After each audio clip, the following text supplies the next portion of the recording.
Hello, Cancer Sun, Moon Rising, and Venus Signs. Kumusta kayo? Sana po ay nasa mabuti kayong kalagayan. Welcome back po sa Star Tarot. Kung bago kayo dito, welcome din kayo. Thank you sa inyong support. I truly appreciate it. God bless you all. For Cancer, paunang mensahe ni Cancer ay Ten of Swords. Ayan, so ay basa nyo dito, no? Have gone through pain, have gone through problema na talaga namang napabagsak kayo nitong problema na to. But that is in the past, no? Maybe you were hurt so bad by someone, no? Hindi physically, but emotionally, no? Yung parang maybe yung energy ng Ten of Swords is energy of the stabbed in the back, no? So maaring meron ditong nanira sa inyo, maaring someone ruined your integrity dito, ruined your dignity, ruined your image, no, sa public. Maaring ganun ang sitwasyon dito, or this could be betrayal, no? Maaring na-betray kayo, na-cheat kayo in the past. Maari din na meron ditong big time na panlolokong ginawa sa inyo involving money, posible din yan. So, depende sa inyong sitwasyon. Just take as it resonates, Cancer, pero nasaktan kayo dito, no? This is the energy of, a pain talaga, heartbreak, heartache na nangyari sa inyo in the past. Pero ngayon, Ten of Swords is an ending and beginning energy. Kaya most likely ngayon, you are ready to heal, you are ready to move forward with your life, no? So siguro, dati, kung nasaktan man kayo, you've gone through a lot na, at ngayon, maybe you're realizing na enough is enough. Tama na to. Tama na ang pinagdaanan kong sakit. Tama na to na na-prevent ka na, no, from doing something, from doing things na makapag-move on ka na sa buhay. So, ngayon, maybe yan na ngayon ang target ninyo. Tama na yung harbor ninyo ng pain, ng heartache na yan, ng mga emotional baggages, emotional wounds, and maybe you're heading towards a new beginning dito. Kasi, Ten of Swords ito. So, meron kang tatapusin na dito. Meron ka ng isasarang pinto dito, and you're going to embrace newness. No, you're opening new doors na dito sa buhay ninyo. Okay? So, what else? We have the Four of Wands. Ayan. So, dito naman sa Four of Wands, celebration ito. No? This is a celebratory energy. Meron ditong pagtitipon ng pamilya. Meron ditong pagkikita-kita ang pamilya, reunion, pagkikita-kita ng magkakaibigan, yung gano'n, Cancer.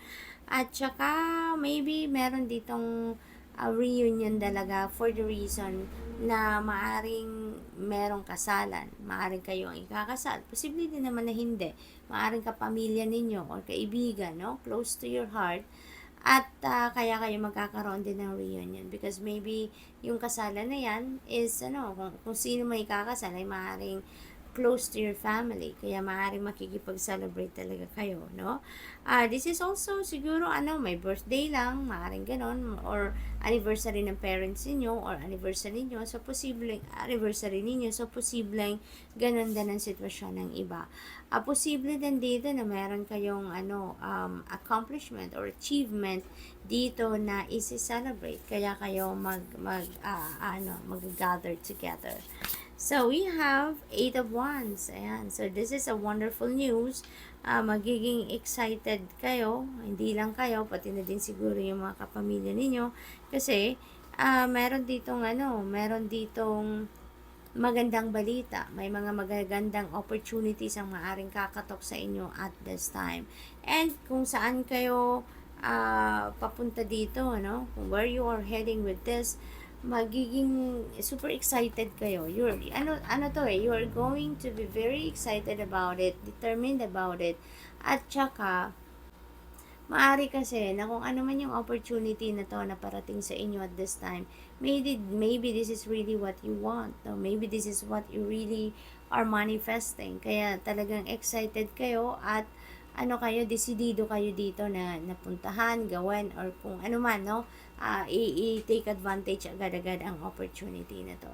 So, there could be travel dito for some of you, Cancer. Maybe you're traveling within 8 months, no? Within 8 months or within 8 days, 8 weeks, no? So, maaring ganun ang ganap dito for some of you. So, whatever this is, maari din na yung opportunity na to, it might require you to take action right away. Maari magmamadali ka dito sa sitwasyon na to, no, for you to look into that opportunity. So maaring magra-rush ang iba sa inyo dito. So what else? We have the patient witch. Ayan. So maybe tulad ng sinabi ko kanina, yung opportunity na to, maaring ito yung matagal na ninyong hinihintay, matagal na ninyong minamanifest, and the patient witch dito, parang matagal ninyo naghintay, no? So this could be it, no? The patient, your patience is paying off. Your patience is going to na ngayon, magbubunga na kasi ito na nga, parating na, hindi ba? Kaya maaaring ganun ang ganap dito for some of you. Maybe talaga matagal nyo nang minanifest ito, ano man ang opportunity na to. Yung travel na to ay maaaring matagal na ninyong pinagplanuhan, matagal nyo nang gustong mangyari ang travel plans na to. Kaya good luck sa inyo and congrats. That's all I have for you for today. Thank you for watching. Love and light. Namaste. Hello, Scorpio, Sun, Moon, Rising, and Venus signs. Kamusta kayo? Sana po yung nasa mabuti kayong kalagayan. Welcome back po sa Star Tarot. Kung bago kayo dito, welcome din kayo. Thank you sa inyong support. I truly appreciate it. God bless you all. Tignan natin ang mga messages ni Scorpio for today. We have Seven of Pentacles. Ayan. So, nurture what you have and see how it grows and grows. Ayan. So, ano yung mga sinimulan na ninyo dito? Ng mga endeavors, Scorpio?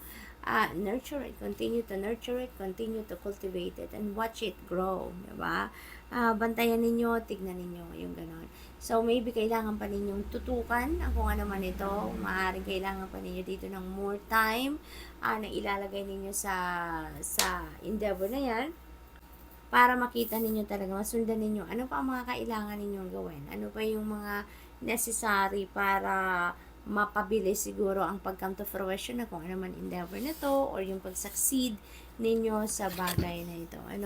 So, we have 10 of Wands. This is beautiful kasi this is an ending and a new beginning energy. No? Yung 10 of Wands na to, kayo, parang meron kayo ditong burden. Maaaring matagal na ninyo itong bit-bit, matagal na ninyo itong tinitiis, matagal na kayong nag-a-adjust sa sitwasyon, pero parang dumating na kayo sa point na tama na, enough na to, this is enough, this is it, no? Tatapusin nyo na kung ano man ang sitwasyon na ito.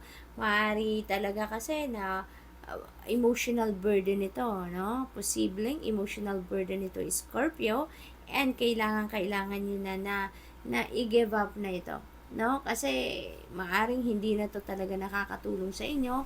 Maaring nagpapabigat na lang ito talaga ng inyong damdamin, nagpapabigat na lang inyo ng dalahin ninyo sa inyong dibdib. So, posibleng gano'n ang sitwasyon. It could also be, posibleng posibleng working long hours kayo dito. Maybe you're working long hours, maybe overtime kayo ng overtime dito, no? Na alam mo yun, yung hindi ninyo kagustuhan na mag-overtime kayo. Parang you're being forced to work long hours or being forced to work overtime dahil madaming task ang binibigay sa inyo, maraming ginagawang trabaho sa inyo, yung employer ninyo or yung boss ninyo. So, maaaring ganon. And maybe, na kayo ngayon, hihingi na kayo ng tulong, or maybe yung iba sa inyo is going to quit na sa trabaho ninyo dahil sa pagod, no? So, we have 9 of Cups. Ayan. So, napakaganda nito kasi finally, kung ano man yung minimithi ninyo sa buhay, kung ano man yung pangarap ninyo, kung ano yung wish ninyo, ay maaaring mag-come to fruition na sa ngayon. You're going to be very grateful sa mga pangyayaring ito, no? Kasi dito sobrang hirap na kayo sa ginagawa ninyo, hirap na kayo sa sitwasyon ninyo, nagtitiis kayo, yung ganun. Pero dito sa 9 of Cups, this is about happiness, no? This is about love. Kaya maaari talaga natatalikuran nyo na yung sitwasyon na to at itong naghihintay sa inyo. Happiness, joy, love, yung ganun. At kung ano yung ano ninyo, yung wish ninyo is coming to fruition. So maybe this is what you are this is what you are wishing for, na magkaroon na kayo ng happiness, ng katahimikan, ng breakthrough. So maaaring yun ang mangyari sa inyo, Scorpio. So what else? We have Three of Pentacles. So this is a celebratory energy. Meron din ditong pagtitipon, no, ang tawag dito, pag-iipon ng magkakaibigan, pagtitipon ng mga katrabaho ninyo, kasi maaaring humingi kayo dito ng tulong. With the Ten of Wands energy, maaaring humingi kayo dito ng tulong. Kaya, meron kayong mga kaibigan, meron kayong kapamilya, depende sa inyo yung sitwasyon, or meron kayong mga katrabaho na handang tumulong sa inyo. So, maaaring ang iba sa inyo dito humingi ng suporta na this is more than enough para sa akin na trabaho, hirap na ako, I need help, no? Yung ganon. So maybe nag-open up na kayo sa boss ninyo, sa employer ninyo, or sa pamilya ninyo, kung sa pamilya ang kabigatan na to na nararamdaman ninyo. So maybe there are people that are going to step up na ngayon and tutulungan ka, whether ka pamilya yan or sa trabaho na sitwasyon. So posibleng ganoon. Kaya meron na ditong meron na kayong support, no? Meron na kayong you're going to work in a team na dito. Meron nang ibibigay sa inyo na ekstrang tao siguro na makakatulong sa inyong mga ginagawa, no? Sa pamilya man yan or sa trabaho. So good luck, Scorpio. And that's all I have for you for today. Thank you for watching. Love and light. Namaste. Hello Pisces, Sun, Moon, Rising, and Venus signs. Kamusta kayo? Sana po nasa mabuti kayong kalagayan. Welcome back po sa Star Tarot. Kung bago kayo rito, welcome din kayo. Thank you sa inyong support. I truly appreciate it. God bless you all. Na mensahe ni Pisces ay Three of Pentacles energy. Ayan. So, this is teamwork, no? This is teamwork. Maaring meron kayong trabaho or meron kayong proyekto or meron kayong endeavor dito na sisimulan, and maybe you are asking for help. Maaring ganon. Or maybe may mga tao din talaga na lalapit din sa iyo dito para makipag-partner sa inyo, makipag-collaborate sa inyo, mag-offer ng tulong sa inyo. So maaring ganun ang ganap dito. So this is going to be a successful endeavor ninyo, dahil yung mga taong makikipagtrabaho sa iyo, yung mga mag-o-offer ng tulong sa inyo dito, you may be on the same wavelength, no? That's why meron ditong pagkakataon na mag-share kayo ng same goals. Kaya they're going to be very supportive of you, because kung ano yung gusto mo ditong mangyari, ay maaaring yun din ang gusto nilang mangyari, no? So, good luck to that. What else? We have Ten of Wands. Ayan. So, maybe, Pisces, bigat na din ang iba sa inyong mga ginagawa sa ngayon. Kung sa trabaho to, siguro, ang dami-daming task na binibigay sa inyo, ang daming assignment, kumbaga, na binibigay sa inyo dito. And, posibleng, yung magiging ka-teamwork mo dito, maaaring hiningi mo na yan. Maaaring nagreklamo ka na dito at nagsabi ka na, sobra-sobra naman tong task na binibigay sa akin, diba?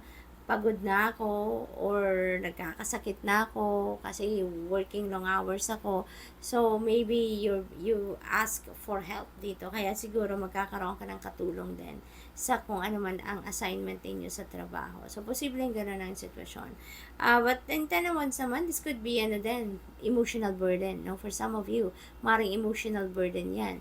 Maring matagal may pinagdaanan kayong sa inyong relasyon in the past, siguro may mga pinagdaanan kayong heartache, heartbreak, at hanggang ngayon maaaring bit-bit ninyo yan. So maybe then there are people that are going to give you advice.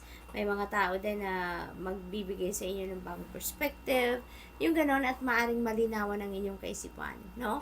May enlighten kayo na it's about time na to let go of those emotional baggages, no? So maybe ganon ang ganap, posible din na yung bigat na to is obligasyon, responsibilidad sa pamilya. That is very possible na pagod na kayo sa bit-bit ninyo mabigat. Posibleng ganyan ang sitwasyon dito for some of you Pisces. Kaya naman, maaari din na humingi kayo dito ng tulong na, or i-give up nyo na tuloy, kasi depende sa sa bigat na nararamdaman ninyo, depende sa sitwasyon ninyo. So, it's either ang iba sa inyo totally, talagang parang maiinis kayo dito na hindi kayo tinutulungan, or pwede rin naman na meron kayong makuhang support dito. So, you may be able to delegate some of those obligation na responsibilidad na pinatong at pinatong na lang sa inyong balikat, no? So, maybe mayroon kayong magiging katulong na meron ng sasalo, kumbaga, ng iba ninyong ginagawa. So, we have the High Priestess. Ayan, you're divinely guided, Pisces. Kahit anuman ang inyong sitwasyon sa ngayon, divinely guided kayo. You're being enlightened dito. You're being sent clarity on what you need to do next. So, maybe yung paglalakas ng loob ninyo dito na i-give up na kung ano man itong kabigatan, or nagpapahirap sa inyong sitwasyon. You're divinely guided dito to take action on that, no? Nai-address na ninyo ang sitwasyon na to.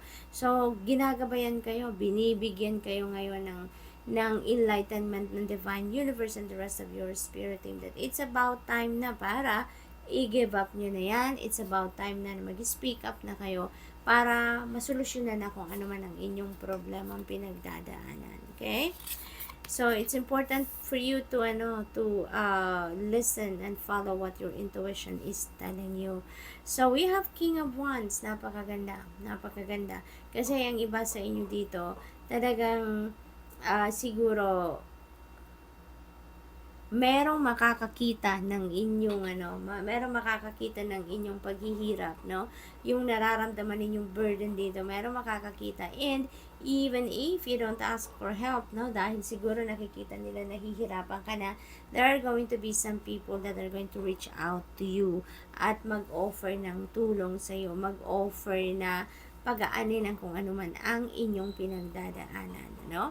For others of you, then dito, Pisces, sa ibang sitwasyon naman, you maybe is going to embrace or you're going to embody the energy of King of Wands. Maaring kayo dito, yung tutulong. Kayo dito yung mag-inspire na maraming tao, kayo dito yung mag-guide sa maraming tao, 'di ba? Yung parang you are going to serve as the beacon for others. You're going to touch other people's lives through your own light, 'di ba?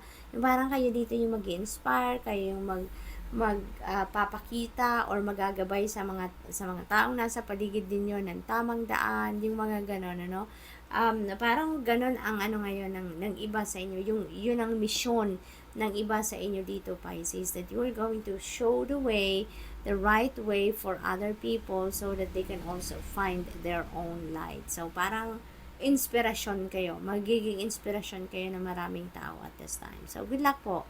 And that's all I have for you for today. Thank you for watching. Love and light. Namaste.